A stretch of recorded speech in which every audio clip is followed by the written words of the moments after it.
Hey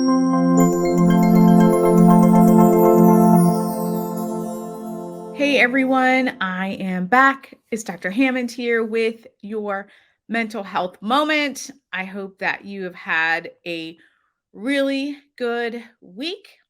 For those of you who are tuning in for the first time, right here on Black Women Empowered Incorporated Facebook page, YouTube, or LinkedIn Live, welcome, welcome. It's Dr. Hammond here with your mental health moment. For those of you who tune in every single Tuesday, 8 p.m. Eastern Standard Time, welcome back. And for those of you who are watching the replay on Dr. Nekeshiahm on YouTube, welcome, welcome. Thanks so much for joining here. Let me know where you are tuning in from today in the chat. Today, I am in the state of Ohio. It's actually decent weather, which is exciting. For those of you who know me, I'm not a fan of the colder weather. I do reside in the Tampa Bay area of Florida.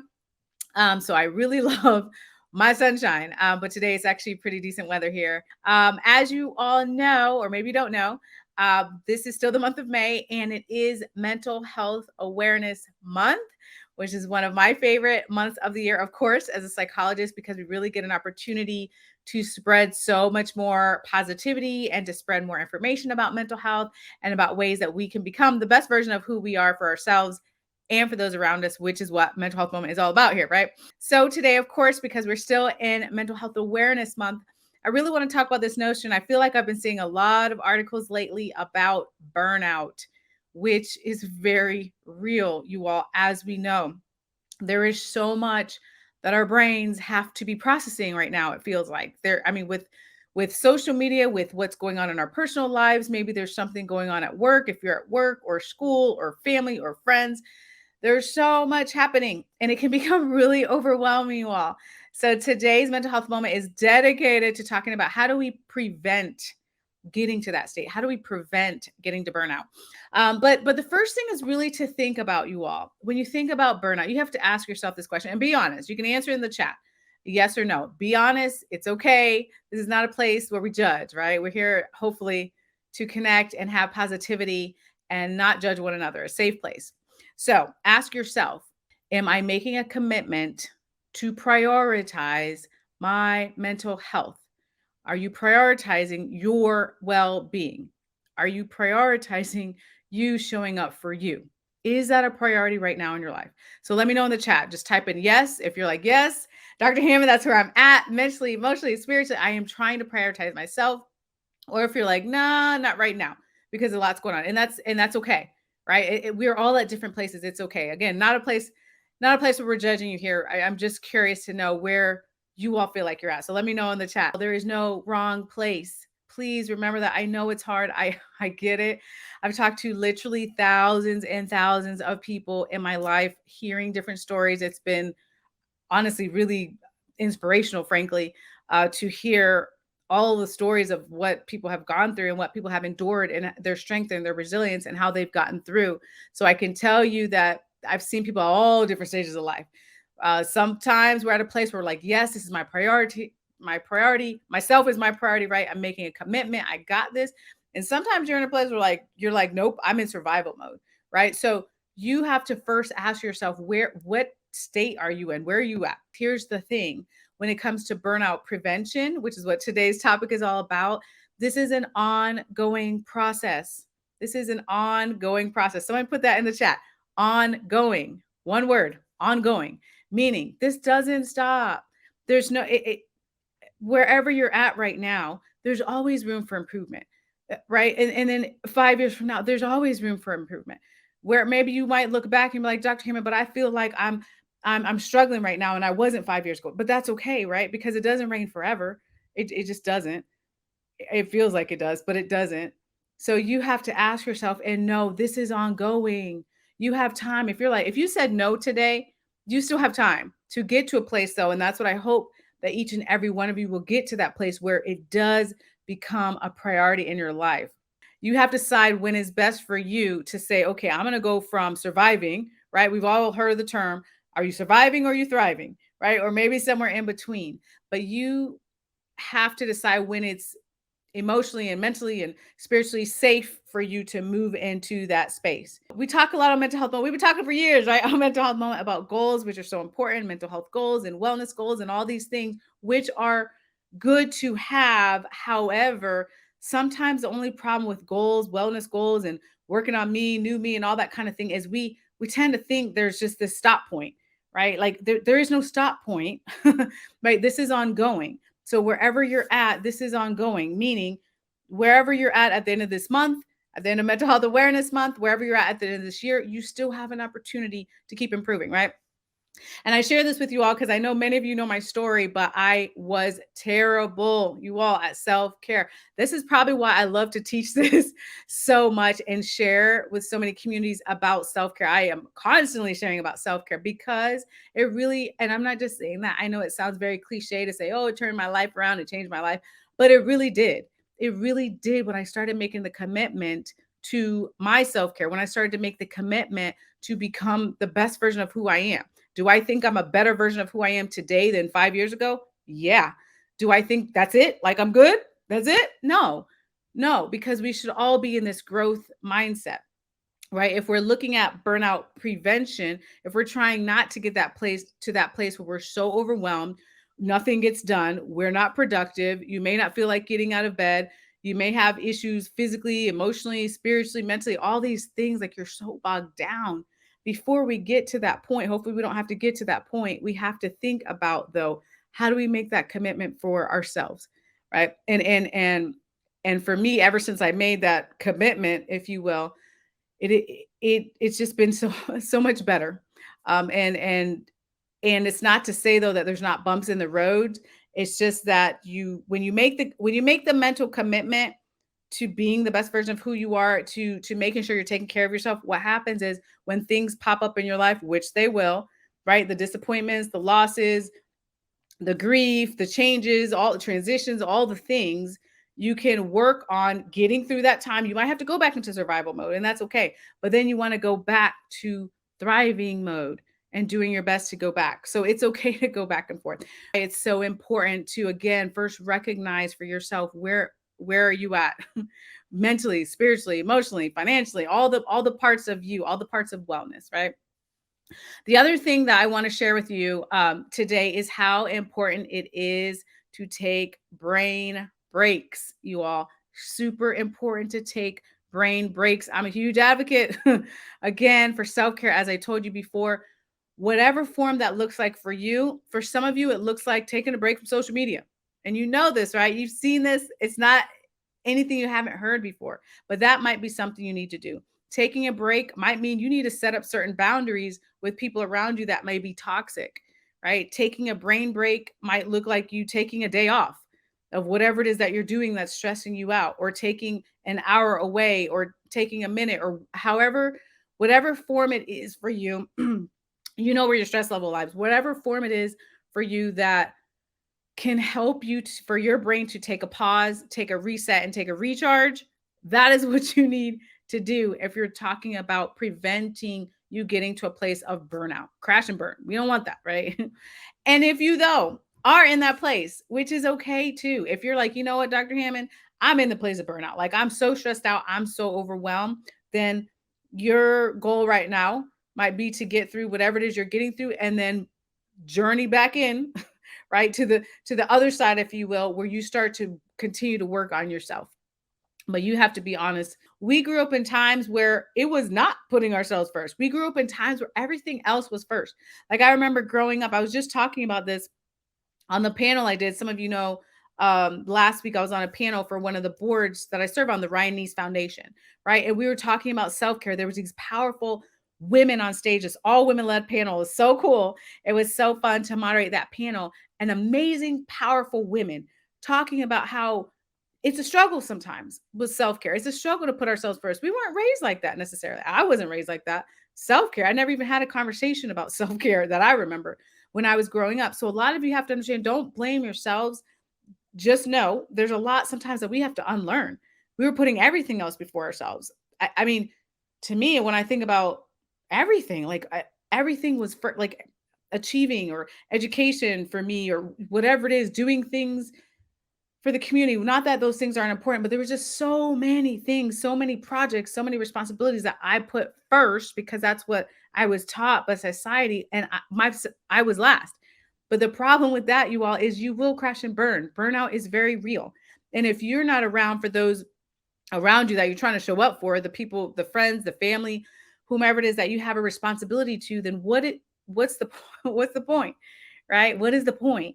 The point is you have to put yourself first. You have to make sure that you're taking care of you because it's not only beneficial for you, but it's beneficial for everyone that's around you.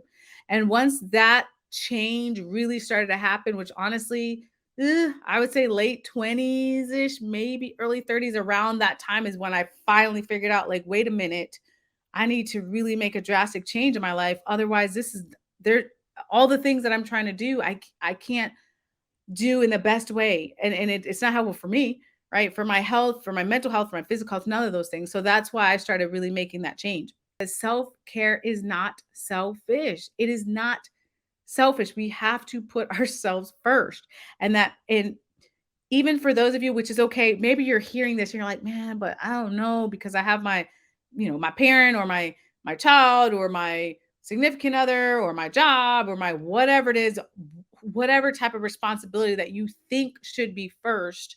But the reality is at the top of the top, if you will, has to be you.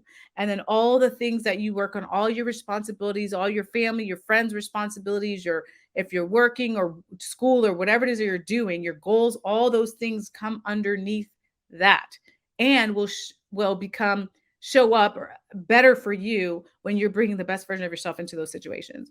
But I don't care if you're 92 years old watching this, right? It is never too late to start putting yourself first.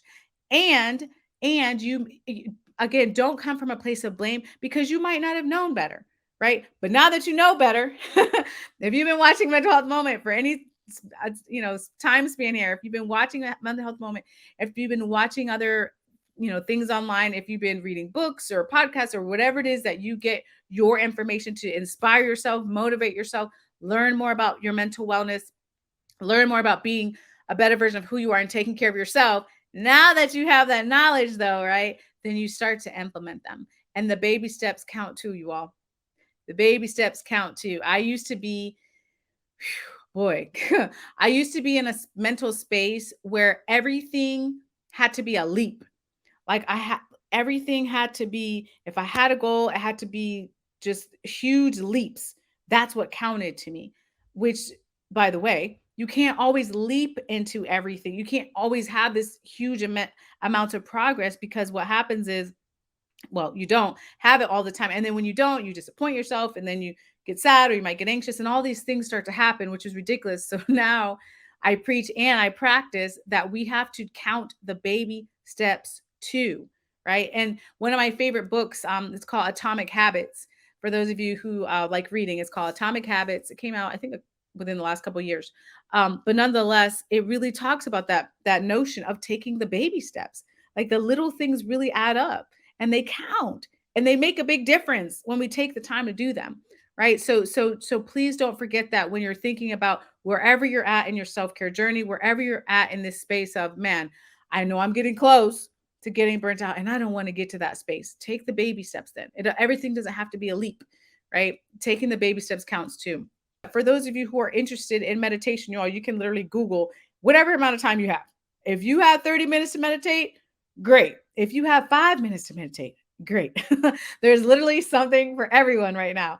If you do a quick Google search, there's plenty of apps. There's the Calm app, CALM. There's one called Insight Timer. I mean, there's so many, you all. So if you find a meditation script on through Google, even, right, and read it out loud, you can even record it, play it back to yourself to help you get into the zone and understand meditation. If you have to even start that way, that counts too. And then eventually you might not need that meditation script, if you will, or listening to things on YouTube. There's a gazillion things out there, right? But really, it's just the biggest thing is it's important, you all, as I mentioned today, to take these brain breaks. Very important. You have to reset. You have to recharge. Otherwise, you will get into a state of burnout. There's so much our brains have to process. So a while back, it's been some years now, but I used to be I used to be on television every single month doing different mental health segments and that sort of thing. And so because of that, I was doing all sorts of different stories, all sorts of different topics. I really had to be glued in to the world news, if you will, right? What was happening locally, what was happening in the news. I had to pay attention to that. But what I was finding is me getting all that which is normally negative, right? That negative news information was really taking a toll. So what I decided to do, I was like, okay, let me scale back some, right? Let me check in a little bit just so I know what's happening in the world a little bit. But a lot of things I had to cut out because it was just too negative, right? So again, you have to ask yourself when it comes to brain breaks, what is it that you need? What do you need to cut out? What do you need to take a break from? Is it, again, toxic relationships? Is it social media? Is it traditional media? Whatever it is that you need to reset and recharge is going to be really, really important. So the name of the book is Atomic Habits, and the author is James Clear. For those of you who want to read it, it's a great read. And again, just it really helps. It's about establishing certain habits when it comes to wellness and that sort of things, but how to do it with baby steps, and how these baby steps just really add up at the end of the year when you start to do that.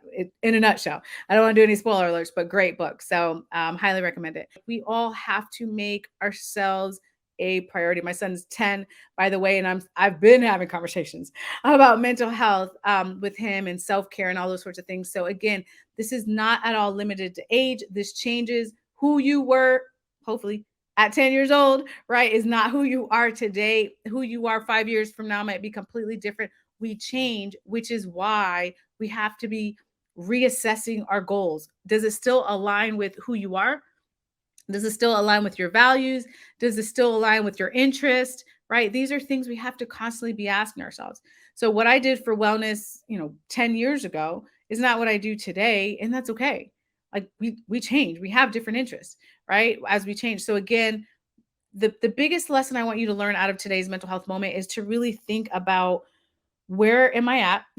Constantly assessing yourself. Have I made this a priority? Question number one.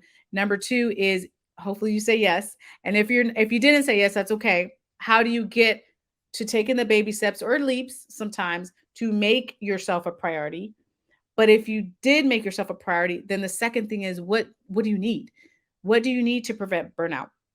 Do you need to laugh more?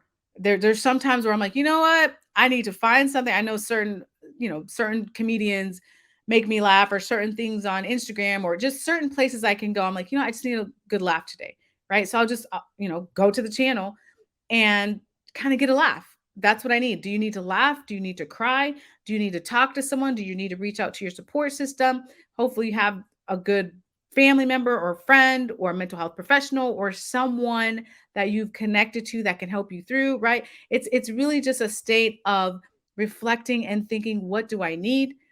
And what do I do next? What do I need? What do I do next? Right. The biggest thing, I know some of you might be like, oh my gosh, if I checked in with myself every day, that's very overwhelming. I would definitely say start with what doesn't feel overwhelming. If you can commit to checking in with you once a month, what will happen over time is, because you're retraining your brain might be like, you know what? Let me check in with myself every other week, right? So now it might be 2 times a month. And then maybe after a while, it's like, no, I need to check in 3 times a month. And then maybe after a while, it's like, I need to check in daily, right? So gradually take the time that you need, but be sure to make sure you're getting into these practices. Working on making sure that you have inner peace is such a great place to be at. It really is. It's very underrated, but it's so critically important. I wish more of us understood that, getting to that place of inner peace, how important it is for you, not just mentally, but physically too. Like getting to a place of inner peace where you're working on not allowing everything around you to destroy your inner peace, lowering your blood pressure, right? Making sure that your body feels calm, making sure that you're not revving yourself up. Stress causes all sorts of physical health issues.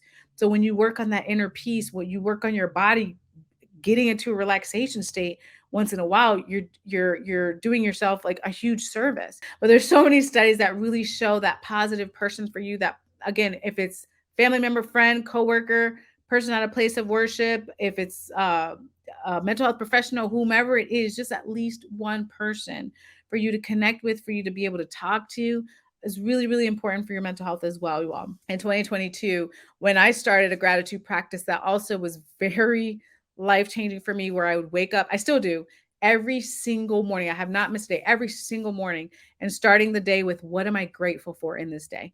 What is a unique thing? What am I grateful for in this day? It might have been something that happened the day before, or something about to happen in that day, or something happening the next day. But I try to keep it pretty current. There's no rules to this. You make it what it is for you. But mine is trying to keep it pretty current within the last couple of days or so it can be something unique. So not waking up every single day. Yes, I'm thankful for friends and family and my health, right?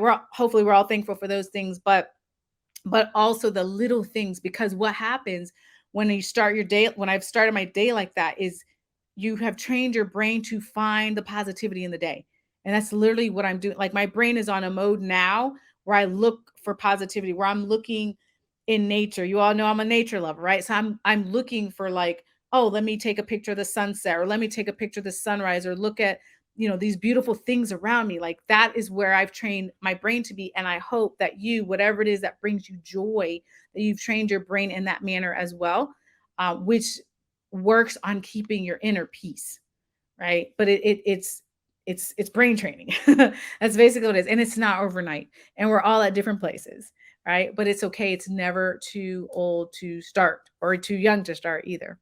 I don't think the words selfish and self care should go together, because it's just not true. You're not being selfish when you have self care. Instead, really and truly, you are thinking about others. Because imagine the people in your life, you all, when you show up to them and you're so good to them, and you're so kind to other people. Like, and lately, my gosh, thank you God, I've been around just really amazing, kind people, and I'm like, thank you God, I'm happy.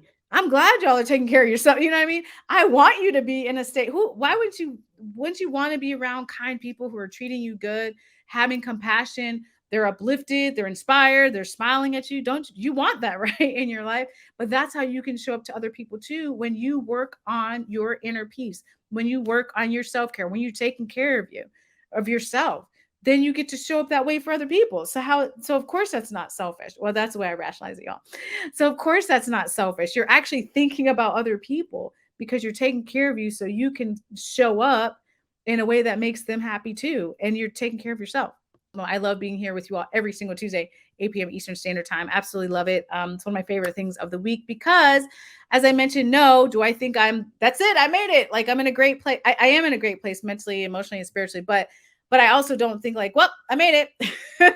I'm going to stop. No, it's about continuing to improve, continuing to grow, to be a better version of who I am, so I can show up for you all, so I can show up for my family, my friends, myself, right? All these things. But I love being here with you all to share what I've learned in my personal journey, to share professionally, to share resources or whatever it is that you all need for your mental health journey as well. Because again, we are all in different places, and that's okay. That is a whole other mental health moment, about thinking before you react. That is a huge, huge skill. Some of us have a harder time with that than others, and that's okay. But it's a skill that absolutely can be learned. And when you really master that skill, you're benefiting your inner peace. When you don't immediately react to things around you, there's a lot, you all, right? There's just a lot that happens in our world. So making sure to not be overreactive to so many things that we're harming ourselves is really important. So, again, for those of you who are just joining here today, we're talking about burnout prevention. That is literally one of the things that can help with that. Learning not to sweat the small stuff. I know it's hard sometimes. Taking a break from certain people that may just drain you. There's certain people that are going to uplift you, inspire you, make you feel good. And there's certain people that are going to be draining to your energy levels. So setting your own set of boundaries. Where do you need to spend less time in, or where do you need to spend more time in, right? Always having those discussions with yourself. Iron sharpens iron, you all, meaning you have to constantly be in a state. Again, where you're at today is not going to be the same in 5 years, may not be the same as 5 years ago. You have to constantly be assessing for you, where is it that you can place yourself in certain environments that are that are most beneficial to you. Now, I do understand there's certain times maybe you're in a job that you don't like or stressful. I'm not saying to quit anybody's job. I'm not saying to do that, right? But of the things that you can control, of the spaces that you can control your time allotment in, can you pull back sometimes with the amount of time you spend in a certain place, or add more time in a space that really invigorates you, right? That is what, again, reasonably, again, not telling you quit your job. If you don't like your job at all, don't say Dr. Hammond told you that, because I definitely didn't say that. I actually saw something this week. I shared it. For those of you who follow me on Instagram, dr.hammond, I mean, on a daily basis, I'm sharing a lot of, if it's not a motivational quote or just tips about mental health and wellness. That's where I spend a lot of my time on social media, because I like to get this information out there to you all. But I shared this week in my stories, I share a lot of my stories about being around water. So they actually did this study, y'all, where they showed being around water. So whether it's a lake, a river, an ocean, or some body of water for, I want to say it's like 20 minutes or more, has these amazing benefits for your mental health, which is not a surprise, right? I mean, when you really think about it, when you think about if you've been to a beach, or again, by a river, a lake, or some body of water, like, we tend to just feel so relaxed. So mental health benefits, lowering your blood pressure, physical health benefits, there's all these things with being in nature, being around water. Our brain needs that, our bodies, and emotionally and mentally, we really need these things. And this week, actually, speaking of women, is Women's Health Week. Very true. For many women, not all, but for many women, that also, I would say, goes with what society unfortunately has wrongly taught us about putting everybody ahead of ourselves except for us, which leads to burnout. It literally leads to burnout. If you take care of everybody around you, you could be the best person taking care of every single person around you, and everybody's applauding you. And when you literally pass out because of physical distress, I've heard many stories, because of physical distress, because of mental health distress. Now, there's certain people you can't get out of bed, or you might not be able to move, you're so fatigued, all these things start to happen because you get burnt out. That is an issue, because then you can't show up for those people anymore in the way that you want to, right? So that's why it's so important for us to put ourselves first. The thing is with survivor's guilt, so that, which is a whole nother mental health moment, really, but I'll talk briefly about it. When it comes to any sort of trauma, when it comes to survivor's guilt, one of the things that's going to be really important is really what we're all talking about today, which is making sure that you're taking care of yourself, which is making sure you're checking in with yourself, making sure you have the right supports around you, whether that's a mental health professional, friends, family, coworkers, or whomever it is that supports you in that. If the home strategies or whatever it is that you're doing on your own is not enough, and you get to a point where you're like, man, this is too much for me to handle, or you're just concerned about your well-being, then definitely, for anyone listening to this, a mental health professional can really be beneficial of processing some really deep, harder feelings to get through on your own. And again, getting back to that place of thriving, which is really, really important. Very, very important. Even if you do love your job, please, please, please still find time for self-care. So important. Take the days off, even though, take the vacations, take that a minute, take an hour, take a day, take a week, take what you need and what is feasible for you to make sure that you're giving your brain a break. Okay, so I'm going to wrap up mental health moment. I so appreciate you all putting this information about yourself in the chat, some of the things that you do to help yourself, because again, other people can read the comments sometimes and benefit from this as well. So you're working on yourself, you're working on your assessment, you're putting this information in, and also other people are working on their journeys too, right? But it's good to have a community sometimes and to share this information together. So important. If you all need me before the next mental health moment, you know where to reach me, dr.nekeshiahm.com. You can connect on Instagram, dr.hammond, or Facebook, Dr. Nekeshia Hammond, or LinkedIn, Dr. Nekeshia Hammond, or any other social media platform. I'm more than happy to get you any sort of mental health resource or referral in your area. I'll do my best to connect you with someone if you need something. So you can always reach out. I will be back next Tuesday, 8 p.m. Eastern Standard Time, right here on Black Women Empowered Incorporated Facebook page, YouTube, and LinkedIn Live. Have an amazing week, you all. Be blessed, and I'll see you all next time.